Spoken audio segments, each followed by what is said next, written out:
Sitting എംപിമാരുള്ള മണ്ഡലങ്ങളിലും സ്ഥാനാർത്ഥികളെ നിർദ്ദേശിക്കാൻ കോൺഗ്രസിന് ഹൈക്കമാൻഡിന്റെ നിർദ്ദേശം. നിലവിലെ എംപിമാരിൽ 3 പേർക്കൊഴികെ മറ്റുള്ളവരുടെ സീറ്റിന്റെ കാര്യത്തിൽ നിശ്ചയമില്ലെന്നാണ് ഇപ്പോൾ കോൺഗ്രസ് വൃത്തങ്ങൾ നൽകുന്ന സൂചന. കോഴിക്കോട് MK രാഘവൻ, തിരുവനന്തപുരത്ത് ശശി തരൂർ, ആലപ്പുഴയിൽ KC വേണുഗോപാൽ എന്നിവരുടെ സീറ്റിന്റെ കാര്യത്തിൽ മാത്രമാണ് ഇപ്പോൾ തീരുമാനമുള്ളതെന്നാണ് സൂചന. കേരളത്തിലെ സ്ഥിതി അത്ര ഗുണകരമല്ലെന്ന സൂചനയാണ് ഹൈക്കമാൻഡിന് ലഭിച്ചിട്ടുള്ളത്. അതുകൊണ്ട് കഴിയുന്നത്ര ജനകീയരായ സ്ഥാനാർത്ഥികളെ രംഗത്തിറക്കാനാണ് നീക്കം. ഇതിന്റെ ഭാഗമായാണ് സിറ്റിംഗ് MLA-മാരെ രംഗത്തിറക്കാനുള്ള നീക്കം നടക്കുന്നത്. ഉമ്മൻചാണ്ടിയിൽ സമ്മർദ്ദം ശക്തമാക്കിയതിനു പിന്നിലും ഇതാണെന്നാണ് പാർട്ടി വൃത്തങ്ങൾ പറയുന്നത്. നിലവിൽ കോൺഗ്രസിന് 8 സീറ്റുകളാണ് കേരളത്തിലുള്ളത്. ഇതിൽ കോഴിക്കോട്, തിരുവനന്തപുരം, ആലപ്പുഴ മണ്ഡലങ്ങളിൽ സിറ്റിംഗ് എംപിമാർ തന്നെയായിരിക്കും. KC വേണുഗോപാൽ സംഘടനാ ചുമതലയുള്ള AICC ജനറൽ സെക്രട്ടറി ആയെങ്കിലും അദ്ദേഹത്തെ സംഘടനാ രംഗത്ത് മാത്രം ഒതുക്കാതെ ലോക്സഭാ തിരഞ്ഞെടുപ്പിൽ മത്സരിക്കാനിറക്കണമെന്ന് കേരളത്തിൽ നിന്നും ശക്തമായ സമ്മർദ്ദം ഹൈക്കമാൻഡിലുണ്ട്.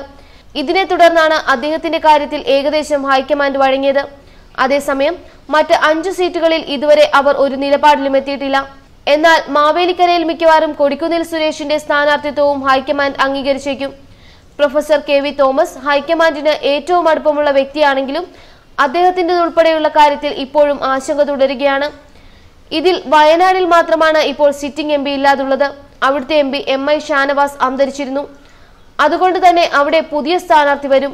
ബാക്കിയുള്ള 16 സീറ്റുകളിലും പാലക്കാട് ഉൾപ്പെടെ പുതിയ സ്ഥാനാർത്ഥികൾ കൂടി അടങ്ങുന്ന പേര് സമർപ്പിക്കാനാണ് നിർദ്ദേശം.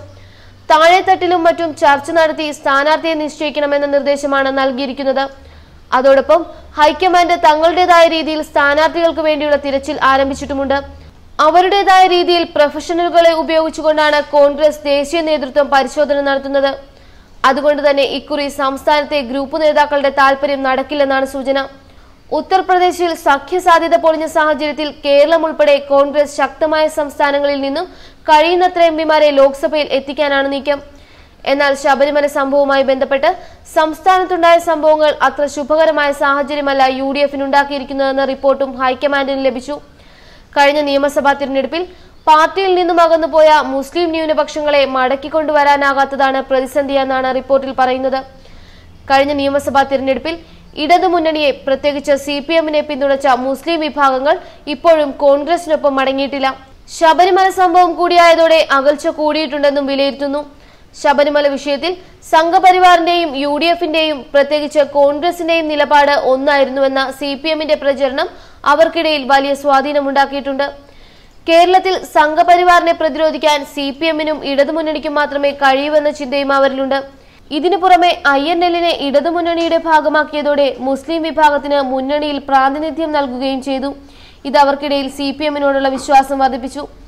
രാജസ്ഥാനിലും മധ്യപ്രദേശിലും നടന്ന തിരഞ്ഞെടുപ്പുകളിൽ കോൺഗ്രസ് തിരിച്ചുവന്നത് അല്പം ഉണർവ് പാർട്ടിക്ക് നൽകിയിട്ടുണ്ട്.